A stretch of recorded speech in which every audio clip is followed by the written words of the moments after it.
E desses 14%, só 3% são punidos. É muito pouco. Esse é levantamento através do FBI no ano de 2004. Os números podem ter aumentado, mas creio que no Brasil as coisas não estejam tão distantes destes números. Entenderam? Então, de 10%, 1% é identificado. Deste 1%, 14%. Deste 1%, nós identificamos autoria, rastreamento. E depois 3% desses 14%, por fragilidade da lei, pela questão da comprovação, são punidos. É muito pouco. Eles são países acostumados a lidar com crime de informática. Então, há sim um problema enorme sobre isso.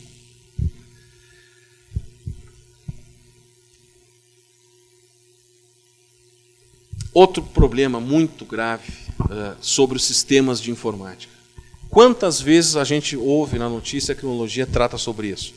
Muitos delitos de informática estão, não é erroneamente, mas estão inadequadamente relacionados com o estelionato, com a espionagem, com a propriedade intelectual, com crimes contra a imagem. Aí nós utilizamos lá o Código Penal, nós utilizamos, né, o Código Civil para reparação, e tratamos isso como se fossem temas pontuais. Não, é estelionato. Mas se nós conseguimos identificar esta rede que praticava o estelionato, ou que de alguma forma cooptava informações para criar uma grande fraude, se nós tratarmos isso como um crime do Código Penal, estelionato, fraude, nós não vamos nos aperfeiçoar nas informações da operacionalidade desse sistema de informática. Como se operou esse crime? Como foi construída essa rede? Em que momento, né, podemos identificar o autor? Se nós temos que tratar isso realmente como crimes de informática, que tem como uma consequência o estelionato, mas não o estelionato ser o primeiro, né, como nas grandes notícias e nas grandes ocorrências policiais, o computador é tratado desta forma e trabalha só com o prejuízo e não se faz os estudos aprofundados de como se foi construído esta rede. Isso naquele universo de 3%, de 1%, se nós não aprofundarmos isso, se perde. Por isso que fica 3% realmente, né, que são muitas vezes na rede de escalas de autores, os programadores de eventos, os procuradores que criam sistemas, muitas vezes ficam como pessoas impunes, usando bode expiatório, o nome de terceiros aí para estar identificado dentro da prática do crime utilizado pela informática. É ardiloso o sistema. Então nós não podemos tratar assim. Então, como eu disse, nesse aspecto, muitas vezes a vítima também, sistemas bancários, quantas vítimas não são conhecidas ou identificadas, se ela não procura, ou dependendo da grande escala de propriedade intelectual, se ela não vai, muitas vezes o desconhecimento da própria vítima, que está sendo vítima, também vai contribuir para que não tenha ocorrência policial e, consequentemente, a cifra negra aumente.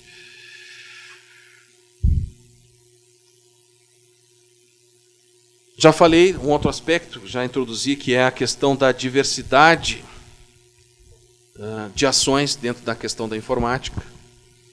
E agora duas características assim que a criminologia coloca aqui, que nós temos que debater dentro dos crimes de informática, é que é uma realidade. Ela existe um distanciamento temporal e uma anulação espacial. Ou seja, nós temos uma larga separação da ação inicial com a materialização final, às vezes, do resultado. Foi aquele sistema, o sujeito cria um sistema, ele fica circulando por vários momentos e, consequentemente, lá na frente, muito tempo depois, se tem um resultado danoso, os efeitos lesivos. Tá? Então, esse distanciamento temporal, então nós não podemos tratar por crimes instantâneos, né? São crimes de natureza permanente, são crimes que se prolongam ao longo do tempo. Outra hipótese. Muitos desses casos, segundo a criminologia, nós temos uma grande dificuldade na comprovação e identificação da consumação. Isso até às vezes a jurisprudência nossa é muito oscilante, que tem a ver com o lugar do crime, com regras específicas. Às vezes, algumas legislações, a nossa, por exemplo, o lugar do crime é tanto o lugar da ação do resultado. Mas se a ação não se deu aqui, e aqui não se deu o resultado, mas se deu o meio, como é que se faz? Nós não vamos punir o sujeito da organização criminosa que opera, por exemplo. Então, esse aspecto da consumação vou tratar mais tarde lá, especificamente nos crimes de pornografia infantil virtual, mas é um câncer para o direito penal. Esse distanciamento e essa anulação espacial. E o outro são países, muitas vezes, que a criminologia traça, assim como nós temos os paraísos fiscais, né? Muitas vezes identificados no direito penal econômico, nos crimes de colarinho branco, aqui a criminologia traz o dizer, né, os chamados paraísos de informática. Também nós temos países em que a legislação originária é péssima no tocante à repressão e identificação.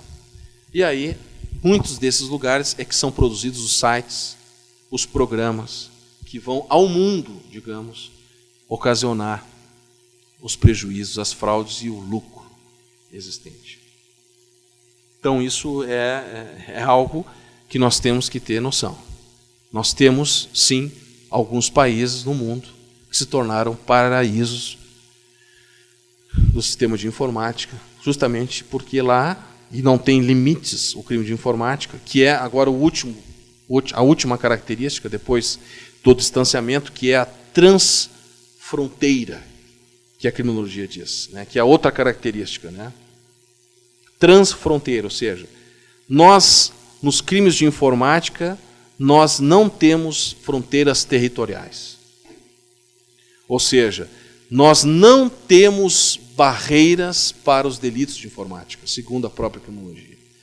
E isto faz com que, muitas vezes, a legislação específica fique falha, tratando esse tema como se fosse algo local.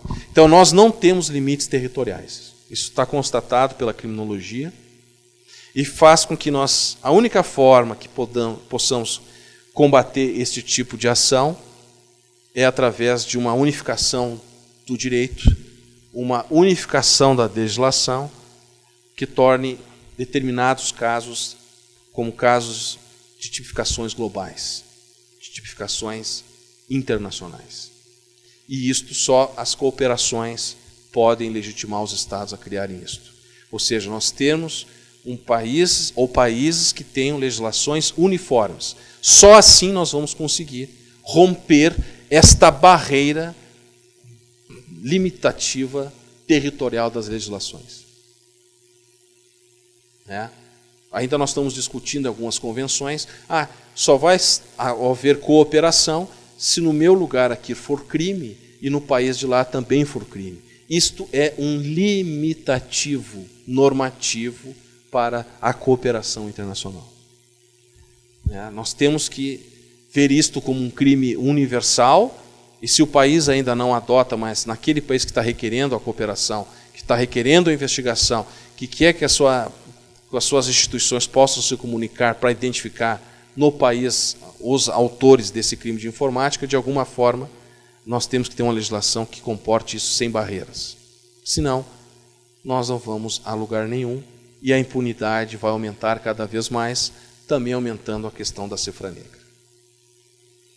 Então isso seria, eu diria assim, uma parte geral sobre o aspecto criminológico, numa visão do cybercrime. Não temos fronteiras, temos uma habitualidade muito grande, nós temos uma extensão lesiva muito grande, nós não temos territórios, e a nossa legislação como é que fica frente a tudo isso? No tocante à prevenção.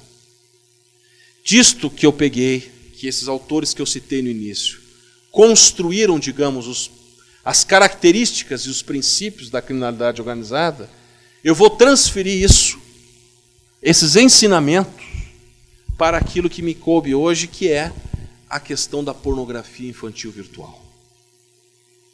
Eu vou trabalhar com essas características que foi dadas sobre a perspectiva criminológica. Vou seguir dentro da criminologia para introduzir o meu aspecto da matéria especial, que é a pornografia infantil virtual. Para que a gente possa entender o que é isto a partir dos casos práticos e ver se as políticas criminais e a legislação está de acordo com isso. Então nós deixamos a parte geral, digamos, da criminologia, que viu o aspecto criminal, criminológico, e partimos para a parte especial da criminologia de informática, especificamente nos crimes de pornografia infantil. Está claro?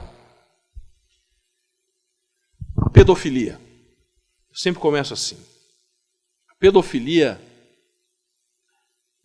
a criança como um todo, no Brasil, ela é vitimada de vários aspectos.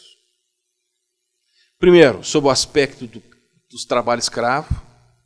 O Ministério Público do Trabalho, através de várias campanhas, tem conscientizado setores sociais sobre a existência de trabalho escravo infantil. Nós temos uma ação importante que utilizamos no Brasil, que nós fomos criminologicamente visto como o país do turismo sexual infantil, e só a partir da declaração da Organização Internacional do Trabalho nós conseguimos modificar algumas legislações administrativas. Por exemplo, entrar com dizeres muito claros nas portas dos hotéis, né, proibido menores, crianças e adolescentes no quarto. Proibido a prostituição infantil. Proibido o turismo sexual. Isso no Brasil é recente, de 5 anos para cá. Depois que as mídias filmaram crianças entrando em hotéis nas praias do Nordeste, nas praias do centro da região sudeste do país. No Brasil como um todo. Então nós temos a violência do trabalho escravo infantil, nós temos a violência através do turismo sexual, nós temos da prostituição infantil, que nesse país é em alta escala, e nós não trabalhamos devidamente esse tema também. Tivemos uma CPI em 2005, tratando sobre isso, onde identificou rotas, e a Polícia Rodoviária Federal identificou rotas de caminhoneiros que utilizavam a prostituição infantil ao longo das estradas do Brasil. E pouco se faz, e pouco se fez, depois que foi divulgado esses dados. Então, em 2005, tivemos uma CPI da exploração sexual infantil, que foi absurdo os dados enfrentados. Nós temos a violência física que a criança sofre, espancamentos, tortura, que levam à morte. E, por fim, agora, nós temos mais um aspecto, que é a pornografia infantil. Não bastasse a pornografia infantil virtual. Então, nós temos vários aspectos criminológicos que identificam violência contra a criança. E isto é claro. E pouco se fez no Brasil a respeito disso.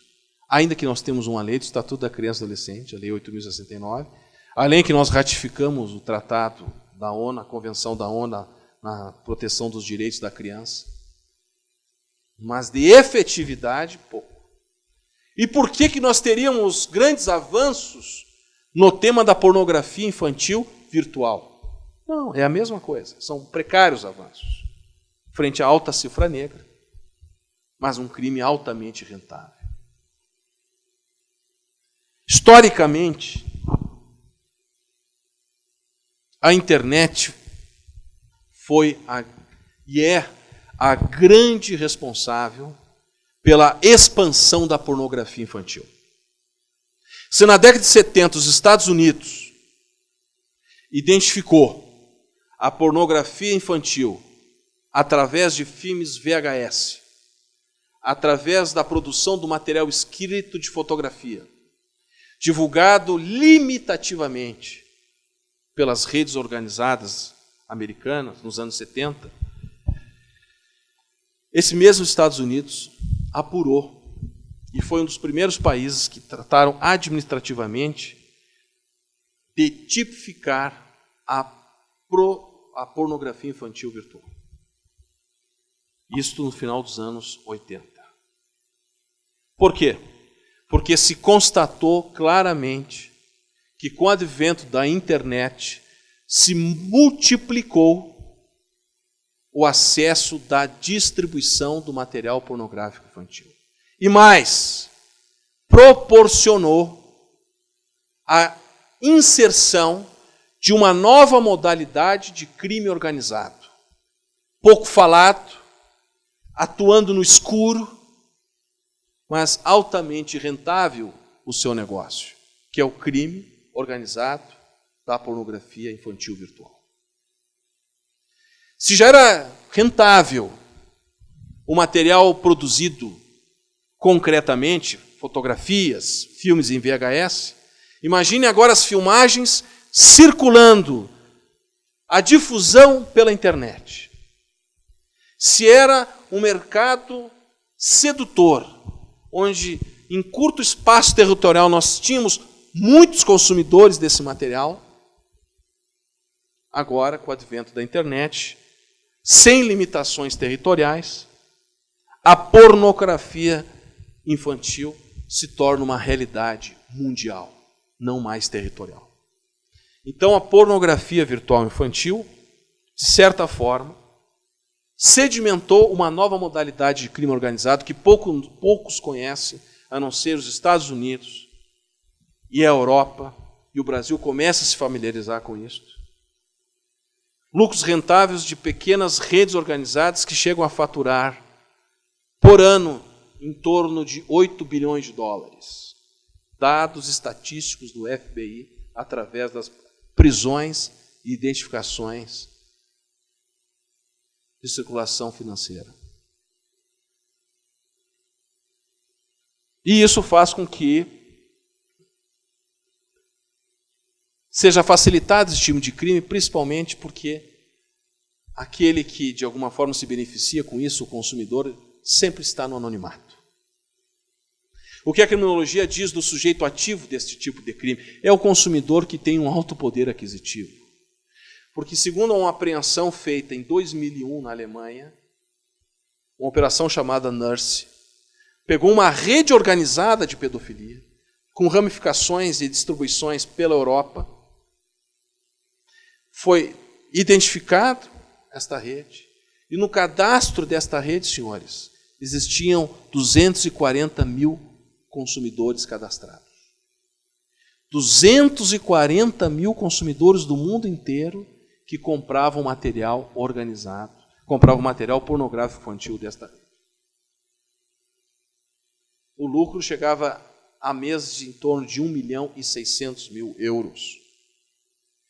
A rede, a Guarda Espanhola e a Europol, de alguma forma, através das filmagens, conseguiu de alguma forma identificar algumas estruturas da rede e chegou a constatar que filmagens em tempo real pela web,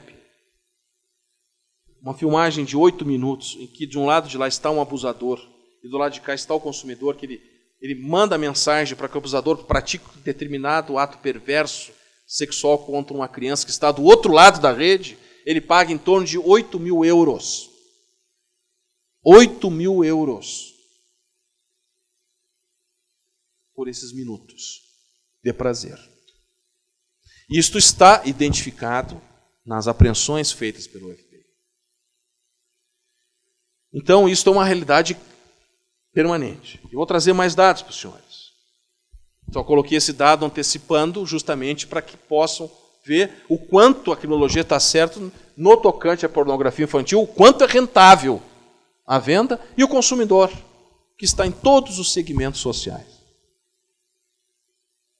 Aqueles que lutam contra a pedofilia a nível mundial, porque essa é uma pedofilia virtual. Não vamos esquecer daquela pedofilia de casa, a pedofilia praticada intrafamiliar. A pedofilia praticada por estranho quando a criança que está na rua. Porque, segundo o Código Mundial de Saúde Mental, pedofilia, quando se caracteriza um pedófilo? O pedófilo se caracteriza quando tem um desejo sexual por menores de 13 anos. tendo um desejo e praticando ato sexual com menores de 13 anos, é considerado um pedófilo. Tem ligações dentro da psiquiatria com a pedofilia. Distúrbios mentais. Desejos sórdidos, perversos. Incontroláveis. Segundo a escola americana, que diz que só se acaba isso com a castração química. Outra forma, não. Há que ser um tratamento. E alguns estados americanos dizem ou pena de morte, pena perpétua ou tratamento. Claro, é aquela coisa, assume ou morre, né? Mas os estados americanos, uma vez identificado o sujeito como pedófilo, ele tem a opção do tratamento. Não esquecemos que, recentemente, a Argentina, a província de Mendonça, aprovou a castração química. Alguns estados americanos, na sua maioria, têm castração química. E os números? 85% a média de não reincidência. Isso é dado, estatística. Não há reincidência. O tratamento funciona. Então, sempre falar em castração química, pedofilia, tem que ter um psiquiatra junto. Que ele pode, de alguma forma, nos ajudar a entender a questão do tratamento da medicação que ele tira o libido do agente. Isso é um tempo que nos apavora, nos assusta, mas nós temos que enfrentar isso, porque eu não posso botar um abusador, um pedófilo, você vai cumprir crime por estupro de vulnerável, largo no presídio, ele vai sair, vai cometer de novo. A reincidência específica do estupro. Pois não, colega. Doença.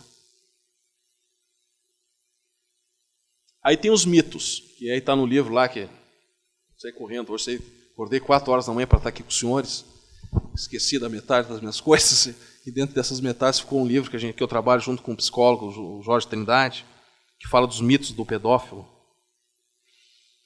E isso é tratado, sim, como uma doença. E aí tem o grau da doença, que se chama o juízo crítico, que às vezes o sujeito não tem, pela doença.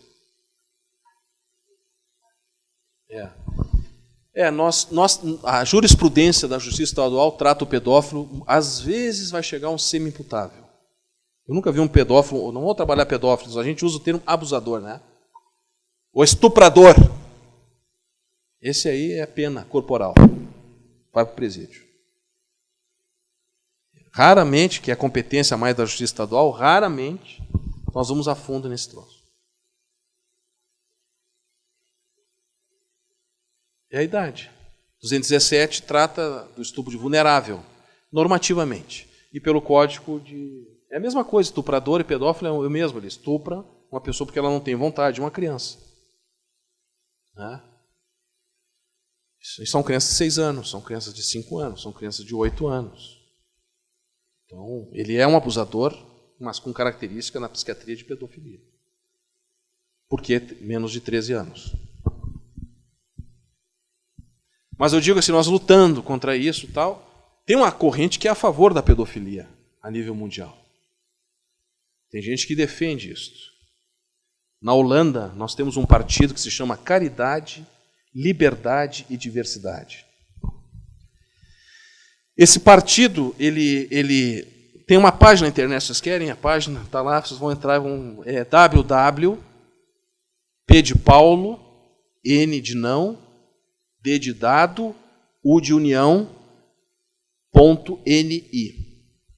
Partido holandês. Registrado oficialmente na Holanda desde 2006, que defende 3 coisas importantes, segundo eles. A redução legislativa de menores para atividades sexuais.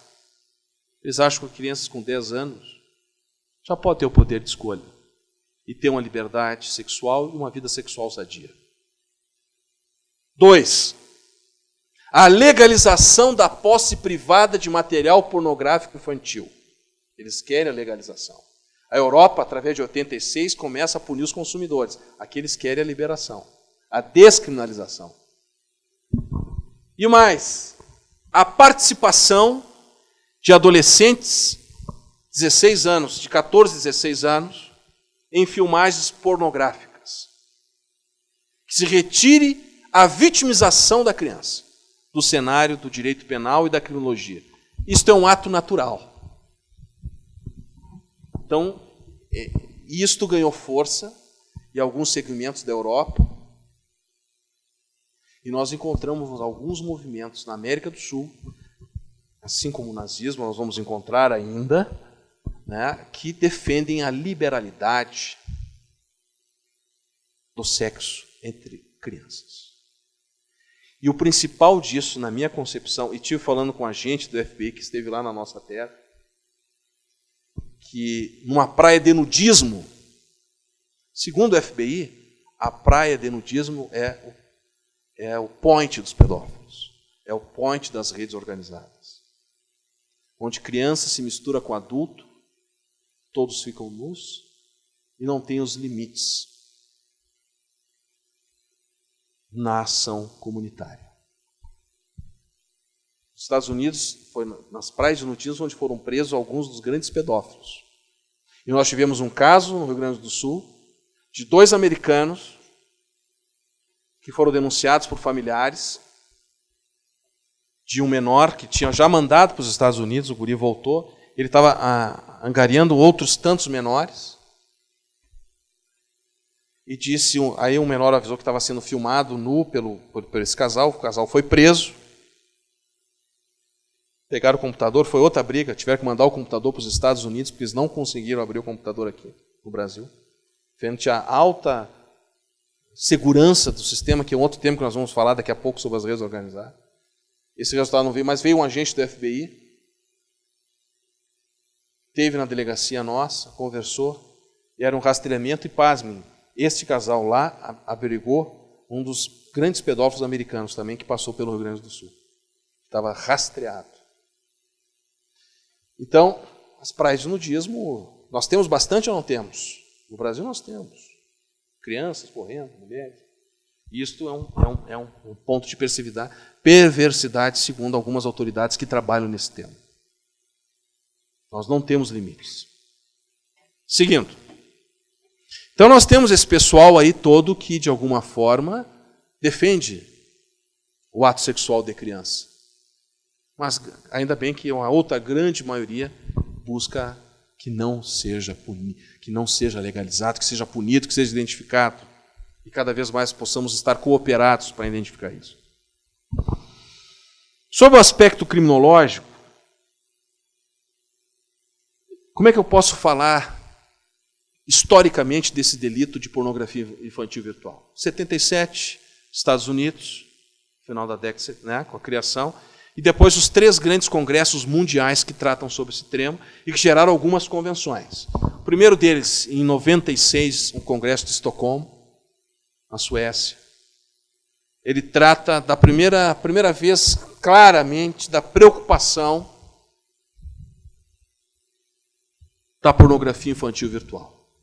As primeiras prisões e apreensões de material feitas nos Estados Unidos revelam a produção de material pornográfico infantil utilizando crianças e adolescentes e sendo colocados à venda. E mais, que há redes organizadas por trás disso. Então é debatido isto. Nós temos em 1990 a declaração da ONU que trata sobre a Convenção sobre os Direitos da Criança, que foi ratificada pelo decreto 99710 de 90, 99710 de 90, pelo Brasil. Esta convenção, ela trata de uma forma, como está falando a doutora Neide, de uma forma assistencialista, em todos os segmentos. Educação, escola, maus tratos, mas não fala a convenção em nenhum aspecto sobre a pornografia infantil virtual especificamente.